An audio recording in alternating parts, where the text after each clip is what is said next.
প্রচুর ফুল পেতে জবা ফুল গাছে কি খাবার দিবেন? ঝড়ে গাছটা উড়ে গিয়ে টব থেকে আলাদা হয়ে গিয়েছিল। এইভাবে গাছের গ্রোথ নষ্ট হবে। আবার যদি ঝড় আসে টব কাত হয়ে গাছ ভেঙেও যেতে পারে। তাই টব থেকে গাছটা বের করে মাটিগুলো ভালোভাবে ছাড়িয়ে নিয়ে নিলাম। ভার্মি কম্পোস্ট, কলার খোসা ছোট ছোট পিস করে কেটে শুকিয়ে নিয়েছি। জবা গাছের জন্য কলার খোসা পচানো পানি বা শুকিয়ে ব্যবহার করলে গাছে প্রচুর ফুল আসে। আরও দিলাম হাড়ের গুঁড়া, পরিমাণ অনুযায়ী ডিএপি সার। মাটিতে সব উপকরণ ভালোভাবে মিশিয়ে গাছটা লাগিয়ে দিব। ঝড় বাতাসের মৌসুমে ছোট গাছগুলো এক পাশে জড়ো করে রাখলে এইরকম সমস্যা হতো না।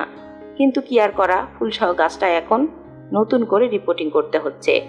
গাছটা লাগানো হয়ে গেলে মাটি ভালোভাবে ভিজে যায় এমনভাবে পানি দিতে হবে। গাছের কচি ডালপালা ছাঁটাই করে দিতে হবে। গাছটা ছায়া জায়গায় রাখতে হবে।